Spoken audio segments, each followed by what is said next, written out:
Olá, meus nobres amigos, inscritos e membros do canal Spook House Casas Assombradas. Tio Spook virando judeu, meu cabelo, ó, tá tudo tonhonhói. Eu daqui a pouco estou com um quipazinho aqui em cima, tá? Mas vamos lá. Tô deixando o cabelo crescer, né? Então, ó, vou ficando meio judeu. Mas vamos lá. Hoje nós vamos falar sobre uma atitude, uma ação que um desembargador teve ao falar sobre o autismo e como o autismo virou uma mina de ouro. E causou uma ojeriza, uma discórdia e causou raiva junto às pessoas que não têm a menor noção do que ele estava se referindo e do que é o autismo. O autismo, ele é uma condição que ele passou a ser observado e mudado ao longo de muitos séculos mesmo. Por que eu falo isso? Porque pessoas que tinham um certo nível avançado de autismo eram considerados como retardos mentais, ou pessoas que tinham uma certa demência, ou pessoas que iam para o manicômio, tá? E isso é lido muito nas obras de Pinel. Com o tempo, descobriu-se que o espectro autista, embora envolva muito a condição do autismo, ele é um leque gigantesco dentro de possibilidades em que coloca todo mundo como autista. Eu vou explicar para vocês. Existe um livro, claramente, o DSM, que é o Manual das Doenças Mentais, tá? Aqui nós temos uma versão atualizada, esse aqui é a quinta edição, e já passou por muitas das revisões, onde nós temos o transtorno de espectro autista documentado sobre todos os aspectos médicos, tá? Onde nós temos, então, essa observação. Quando os pais percebem que o filho tem uma questão de dificuldade social, seja a timidez, dificuldade para interagir com os amigos, fica muito no seu canto, cria o seu mundinho ali, fica fechado e tudo mais, eles passam a desconfiar que aquela criança é especial. Mas o que isso tem a ver? Eu, Rodrigo, eu não sou um autista, não tenho transtorno de espectro autista. Eu me comunico quando eu tenho que me comunicar, eu como quando eu tenho que comer, eu faço as minhas coisas quando eu quero fazer, eu tenho uma vida absolutamente tranquila. Não tenho ninguém ditando regras sobre o que eu devo fazer ou não, eu sei minhas responsabilidades. Mas quando eu era criança, eu não gostava de falar, eu não abria a boca. Por quê? Porque eu era quieto, eu era tímido, eu não gostava que as pessoas me percebessem. Na escola, eu odiava participar de chamada oral. Eu odiava com que os professores falassem comigo. Por quê? Porque eles buscavam mais o ridículo, a exposição do ridículo, a imposição do moleque na sala de aula. E eu não gostava das atitudes observadas na escola. Então eu preferia ficar quieto. Eu passei só a interagir com as pessoas na escola na 8ª série. Na 8ª série eu comecei a conversar mais com as pessoas e brincar mais com as pessoas. Até então, eu não queria. No colegial, eu fui um dos melhores alunos do colegial, mas eu também não fazia muito esforço para me interagir. Na faculdade, eu fui também considerado um dos melhores alunos da faculdade, gostava de estudar, gostava de aprender, vivia na biblioteca lendo, mas isso também não me colocava como um transtorno de espectro autista, e sim a necessidade de aprender e conseguir um ofício para poder, então, começar a minha jornada no mercado de trabalho. Quando eu entrei no MBA, eu fui fazer o MBA em Finanças pela FIPECAF, eu acho que tinham 30, 40 pessoas na turma. Poucos se formaram. Eu acho que 5, 6 pessoas conseguiram se formar e eu me coloco entre, eu acho que o segundo ou terceiro melhor aluno da sala. E fui realmente, assim, com notas, trabalhos acadêmicos publicados e tudo mais, eu me senti muito bem. Mas eu me interagia muito mais com os professores, eu me divertia muito mais, eu brincava muito mais. Veja, a gente não pode confundir o que é um transtorno de espectro autista com uma timidez, com o momentum da pessoa, com questões sociais que às vezes você não está com o saco para falar com ninguém. Eu não quero interagir com pessoas, eu não gosto de ir em casamento, eu não gosto de ir em festas, eu não gosto de ir em eventos. Você se sente um idiota. Isso não é autismo, isso simplesmente é, eu não gosto. Quando o desembargador ele veio ao público, ele falou uma coisa muito interessante, a gente vai ver a fala dele, que é o seguinte: Muitos médicos estão fazendo falso exame sobre o que é o autismo. E veja, para se fazer um exame de autismo, existem 2 cursos de especialização que são necessários, e eu fiz esses 2 testes, eu fiz esses 2 exames, tá? Que eram do transtorno do espectro autista, para você entender o que é, para ver realmente como se dá fisicamente e como acontece dentro da criança, ao longo de cada faixa, cada estágio da vida de uma criança, o que acontece. Na psicanálise, por exemplo, Freud ele deixa muito claro sobre os estágios de fases observadas, né? A fase oral, anal, fálica, tem várias fases em que a criança tem um comportamento esperado. Melanie Klein foi uma das maiores e melhores psicanalistas sobre estudo de criança. Ela explora muito esse universo de o que é a criança e como transforma a criança ao longo da vida, quais são os cuidados que nós temos que ter. Melanie Klein cria realmente um manual de instrução sobre como é ser pai e como é ser mãe. Ela ganhou diversos prêmios, mas claramente papai e mamãe nunca vão perder tempo lendo Melanie Klein para entender como é ser pai ou como é ser mãe, porque deveras a sociedade acaba criando os filhos e transcende somente o ambiente do lar. E o outro é o método ABA, que é exatamente um método de avaliação mais complexo e completo para que um profissional possa avaliar durante meses uma criança. E quando eu peguei esse tema, eu lembrei de uma situação que eu passei. Eu vou lembrar aproximadamente, porque eu tenho só um flash de memória disso. Eu fui junto com o meu vizinho na época. Eu morava com os meus pais, né? E tinha um vizinho da rua que eu gostava bastante de brincar com ele. O cara tinha uma Fender mexicana, mas ele fazia um terror com as meninas do bairro, com aquela Fender, ele não sabia tocar nada. Nada, mas ele comprou uma Fender mexicana lindíssima. Na época ele pagou $300 na Fender, e que era o dólar 1 para 1. R$300 numa Fender mexicana. E eu lembro de estar num consultório com ele, e a gente estava fazendo esses exames. Eu não sei o que era aquilo, que cargas d'água era aquilo. Eu não sei se foi a pedido de escola, ou não sei se foi... Porque a gente fez escola junto. E a gente chegou a fazer uns exames psicotécnicos e tudo mais. E eu lembro que minha mãe foi chamada e a gente fez o laudo e tudo mais. E para mim saiu que era absolutamente normal. E para ele saiu que ele tinha sim. O que saiu no laudo era retardo mental. E nós estamos falando, eu nasci em 75, então nós estamos falando numa época de 1985, 89, 88, por aí, onde demonstrava que ele tinha retardo mental. Então, imagina você sair de um consultório que está atestado como retardo mental. Claramente, isso foi evoluindo com o tempo, e a ciência foi se aprimorando, e os métodos foram aprimorando, e o transtorno do espectro autista, ele ganha uma gama de opções. E eu vou mostrar para vocês ao longo desse vídeo, e mostrar 2 aspectos, o jurídico e claramente atrelado à área que hoje eu me coloco, que é a área da psicanálise, junto então à psicanálise de crianças, junto com os textos de Melanie Klein e Winnicott, bem como o que a gente tem dentro do critério do ABA e do que é o transtorno do espectro autista. Gostaria de fazer uns comentários a respeito disso. Pois não. Fixando para um único filho a pensão de 25%.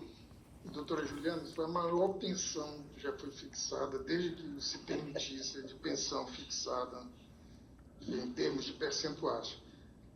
O filho tem espectro autista. Mas eu vou chegar lá. Eita, enfrentando interrupções, vamos lá. Sendo a criança tendo transtorno do espectro autista, o plano de saúde cobre a maioria. O julgamento, então, o desembargador fala sobre a epidemia de diagnósticos de autismo no país. E eu vou explicar o porquê. Dessas despesas, mas eu vou voltar a esse assunto. Eu só toquei nisso para dizer que não é uma pensão baixa. Porque, às vezes, né, as pessoas têm a ideia de que mais é melhor. E pensão alimentícia é como tributo, você vai subindo o tributo, você vai gerando benefício, mas ele chega a um ponto que se você subir, você começa a trazer prejuízo. que é justamente quando a criança deixa de ser filho e passa a ser um transtorno, inviabilizando a vida do pai. Muitas mulheres vão ficar indignadas com isso, claramente, mas vamos explicar sobre uma ótica da justiça, do direito. Eu fiz especialização em direito civil, penal, criminologia e também constitucional, e o que ele está falando é verdade. Por quê? Por mais que você tenha um filho que tem o diagnóstico de transtorno espectro autista, ele tem vários níveis. O mercado hoje, vamos colocar dessa maneira, de pensão alimentícia, onde muitas mulheres utilizam-se da lei para ganhar e tirar mais dinheiro para o seu próprio provento e não para o benefício da criança, e isso acontece e qualquer jurista sabe isso, qualquer advogado sabe disso, utiliza-se desse pressuposto de gerar um apelo emocional por laudos que não trazem a conduta real sobre o que é a criança. Então, quando eu vou para um médico e falo, meu filho é autista, ele vai falar, ok, ele tem um espectro autista, mas de qual nível? Qual é a intensidade disso? Mas não importa? Claro que importa, e eu vou explicar para vocês.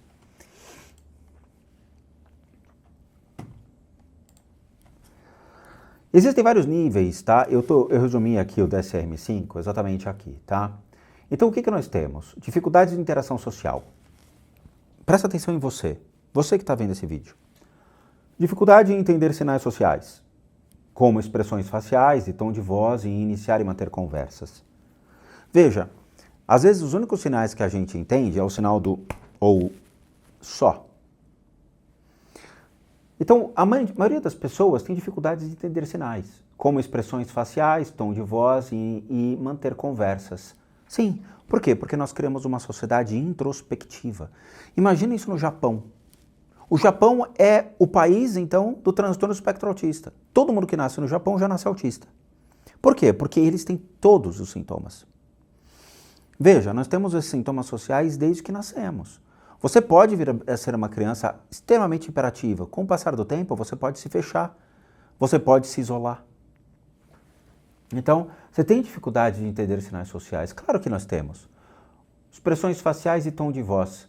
Veja, nós temos dificuldades para entender também o que a pessoa às vezes quer ou o que não quer. Sim. Dificuldade de comunicação.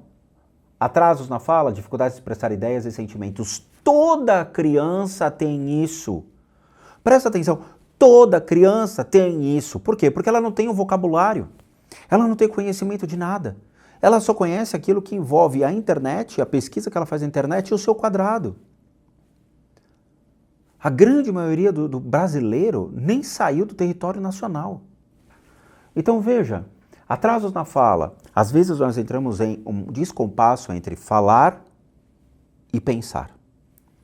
Tem uma guitarrista famosa, uma menininha. Gosto muito dela, ela tem as guitarras do John Petrucci e está tocando numa banda famosa brasileira só de meninas. Ela fala tão rápido, que entra num descompasso entre o pensar e o falar.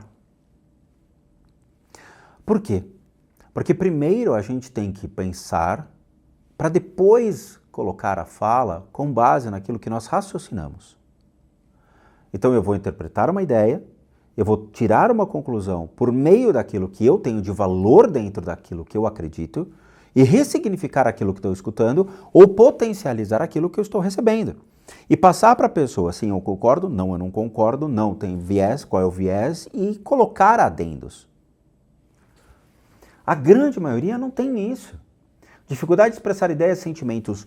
Pô, todo mundo tem dificuldade de expressar sentimentos, é óbvio. Eu detesto ler entre linhas. Eu não sei ler entre linhas. Eu sei que meus relacionamentos amorosos, por exemplo, a menina falava, mas você não entende o que eu falo? Claro que não. Ou você falar na minha cara, eu não sei o que você quer, cara. Eu não sei ler entre linhas. Eu sou muito prático, me diz o que você quer e eu vou te dizer a sua resposta. Ficar adivinhando subjetividades, a grande maioria não consegue, principalmente homens. Uso repetitivo de palavras ou frases. Pô, meu irmão, pode escrever, isso aí, pô, isso aí, mano. É sério. Então tem podcast que os dois apresentadores são autistas, porque o que mais falam é pode escrever, Pode crer. Não, pode crer. Não, pode crer. Não, pode crer, cara. Não, pode crer. Pois é, não, mudou de assunto. É assim. Comportamentos repetitivos e interesses restritos. Apegos a objetos. Porra, todo brasileiro quer um telefone celular, um carro, tênis, roupa. Movimentos repetitivos, como bater as mãos ou oscilar. Isso pode ser um tique nervoso. Veja, meu pai tem muito tique nervoso e é engraçado porque, veja, na psicanálise, as crianças, elas tendem a repetir os costumes dos seus pais. Meu pai, ele tinha um tique nervoso de coçar o nariz, coçar o ouvido, coçar o queixo. Exatamente o que eu fiz agora é idêntico ao que o meu pai faz. Ele coça o queixo assim, coça a orelha assim e coça o nariz. Idêntico. São movimentos observados junto, então, àquele que eu cresci acompanhando, observando o comportamento do meu pai. Meu pai teve esse comportamento e eu crio o mesmo ato de repetir, que é característica dele. Muitas pessoas criam hábitos e costumes de repetir o que o outro fala, a ação do outro. Sim, é absolutamente normal. Nós chamamos isso exatamente de uma confusão entre o que é o eu ideal e o que é o eu real. Eu não sei a minha personalidade, então eu copio a personalidade dos outros. Isso daí não é autismo, isso é um problema de personalidade. O ato de eu ficar vendo comportamentos semelhantes é simplesmente uma referência sobre uma pessoa que eu cresço, observando e vendo os costumes. E isso não pode ser nem considerado como um ato de mentira, pois é um tique nervoso. Ah, ele está mentindo. Não, eu estou coçando a orelha, como meu pai coçava. Estou coçando o queixo, por quê? Porque minha barba está grande e eu estou coçando o queixo. Ou quando entra cabelinhos no nariz, eu vou espirrar, estou com pelo no nariz. Interesse intenso em determinados tópicos.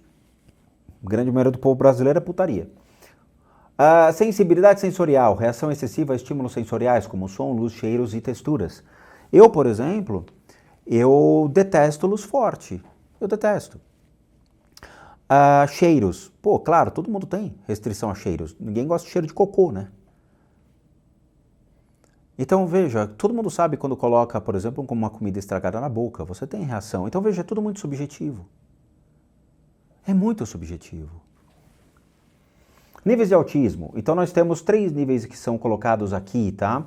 Então, nós temos claramente o nível 1, que é o mais leve, onde pessoas com autismo leves podem viver independentemente, mas podem ter dificuldade de entender nuances sociais e lidar com mudanças na rotina. Eu detesto mudar minha rotina. Acertei o lapela. Eu detesto mudar a rotina. Eu detesto, eu sou metódico.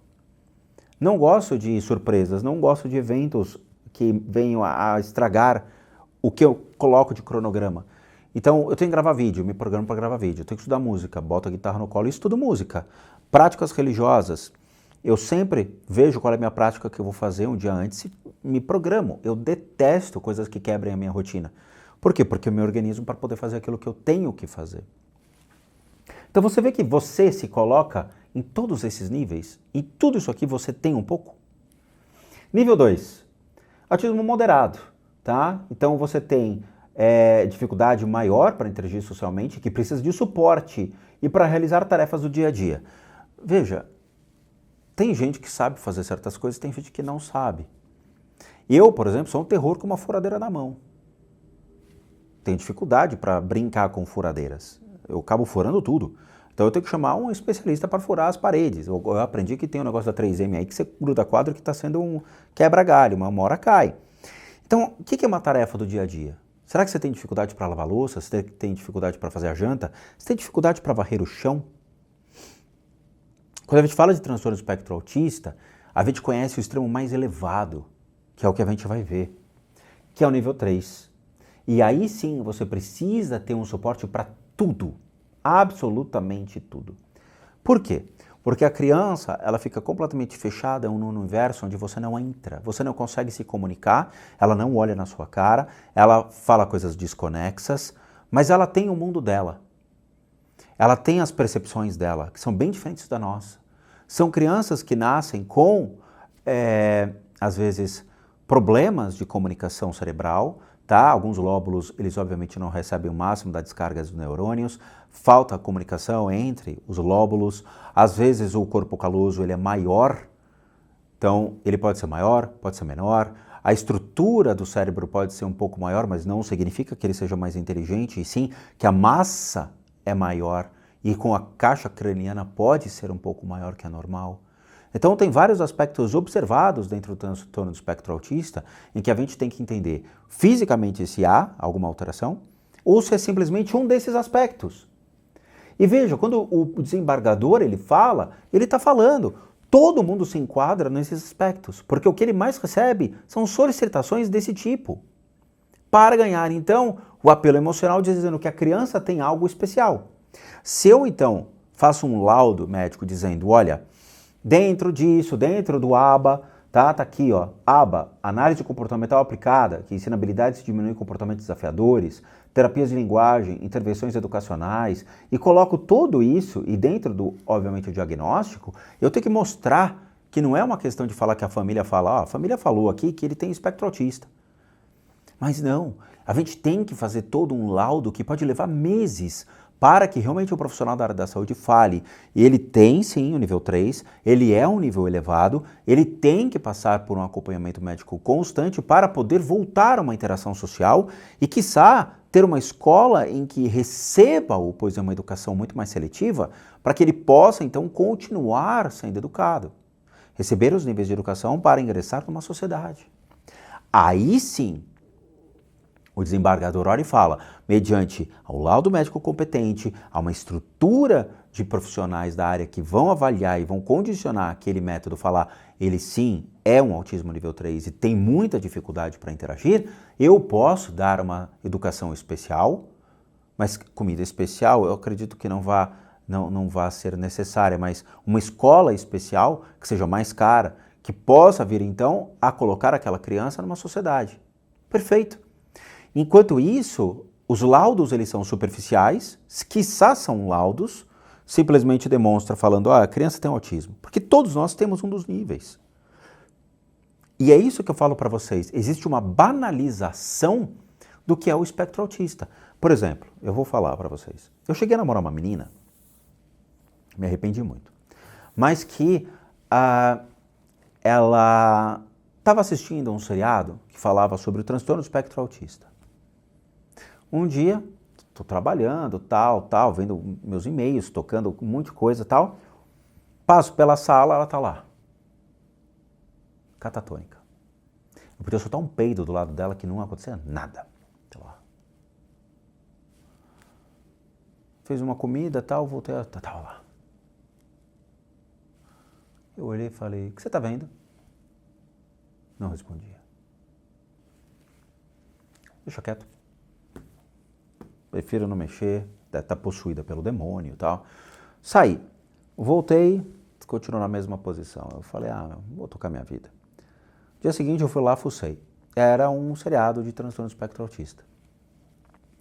Passou uns dias, ela vira para mim e fala, eu sou autista. Eu falei, opa, se autodiagnosticou autista. Eu olhei e falei, a primeira coisa que eu falei, ainda bem que eu não assisti o Sexta-feira 13, né? Que vai que eu sou o Jason. Porque veja, é como se fosse uma gripe.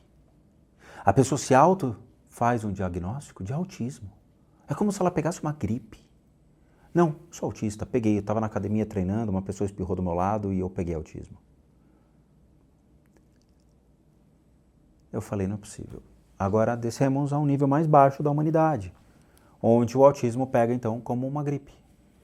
E realmente isso aconteceu, tá? Por quê? Porque o pai não é aposentado e esse rendimento que se chama de rendimento bruto, excetuados os descontos necessários, não é exatamente isso. Desse rendimento bruto, excetuados os descontos necessários, ele tem que tirar a alimentação dele, porque ele não pode deixar de comer, ele tem que tirar a vestimenta, porque ele não pode deixar de vestir, ele tem que tirar moradia, porque ele não pode morar na rua, ele tem que tirar gasolina, ele tem que tirar uma série de coisas absolutamente necessárias, inadiáveis, porque se ele não fizer isso, ele morre e a criança não recebe nada. Ele está falando sobre um binômio que age sobre, então, o direito, que é a necessidade versus possibilidade. Esse binômio é, eu tenho um filho, a partir desse momento que eu tenho um filho, eu tenho que dar a ele recursos possíveis sobre a ótica do Estado, uma vez que é o Estado que está arbitrando, dizendo, o Estado, quanto realmente eu devo pagar por essa criança? Ah, mas é justo, não é justo, não sei o que, cada caso é um caso, cada sentença é uma sentença, cada situação é uma situação. Ninguém está avaliando as sentenças, mas nós estamos vendo possibilidades e necessidades. O que ele está falando é o seguinte, o pai também tem a necessidade mediante ao que o filho apresenta. A questão é, ele está recebendo um emaranhado de pessoas que estão trazendo famosos transtornos e colocando sobre sua mesa e muitas vezes não comprovam como eu falei. E aí ele tira do pai recursos em que são necessários para uma criança que não está indo para uma criança realmente autista, mas está indo para terceiros. Então é uma briga da sociedade junto ao que é o direito e o que é o dever. Tá? Esse é o ponto. Quando eu te falo do autismo, precisamos tomar muito cuidado. Autismo de níveis 1, todo mundo acaba tendo. Nível 3, que a criança realmente é fechada em seu mundo, não ter contato com nada, com ninguém, aí sim merece muito a atenção, tanto do Estado quanto dos indivíduos. O Estado tem por obrigação acolher esses indivíduos, dar uma educação especial, dar condições especiais, dar profissionais habilitados, capacitados para poder colocar essas crianças novamente no mundo. Pois a sociedade ela é preconceituosa e repele esses indivíduos. Tá? Então, assim, ele é esse vídeo é um ponto muito interessante, embora todos os comentários sejam negativos, claramente colocando, né, situações que vão para cima do desembargador, mas é que são pessoas que não entendem o que é a parte jurídica e o que é a parte médica. A gente está vendo, sim, um emaranhado de pessoas que se estão autodiagnosticando e estão colocando filhos em certas condições que não competem aos mesmos, o que precisa passar por um laudo médico seríssimo, com profissionais habilitados e capacitados, e claramente o oportunismo de pessoas a colocarem seus filhos em categorias especiais de enfermidades para poder então usufruir cada vez mais de riqueza, e deixando o filho literalmente ao seu Deus dará. E eu sinto por isso. Eu sinto, porque eu sei que tem pessoas que têm filhos com transtorno do espectro autista e não sabem o que fazer e que muitas vezes acham que é uma maldição ou acham que é o demônio. E eu recebo e-mails constantemente de pessoas falando, cura o meu filho do autismo. Não tem, é uma condição, não existe cura. O que existe é um amadurecimento, então, da criança perante a exercícios que ele vá fazer de condicionamento cerebral para que ele possa se adaptar a uma sociedade e ter um convívio, pelo menos mínimo, junto às pessoas. Ah, é um demônio que está acabando com meu filho, o pastor falou que é um demônio. Isso eu recebo diariamente. Eu não vou expor esses e-mails aqui, porque eu me coloco no lugar dessas pessoas e eu sei quão é difícil você enfrentar enfermidades desse tipo, né, condições desse tipo, e a própria mãe não ter capacidade de entender o que realmente está acontecendo, por mais que os médicos e a internet exponham de uma maneira mais clara sobre isso, elas preferem escutar o pastor. Tá?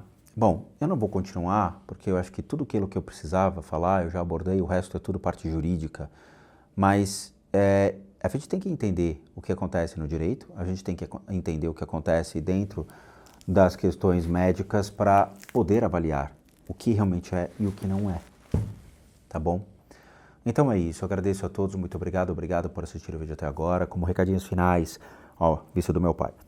Todo mundo sabe que eu, Rodrigo, sou um terapeuta, um psicoterapeuta alternativo, sou licenciado nacional e internacionalmente por institutos que me habilitam e me capacitam para que por meios de técnicas complementares a gente possa complementar a medicina e não substituir. Complementamos junto aos tratamentos das enfermidades física, emocional, mental, bem como as limpezas de casa e as análises de casas.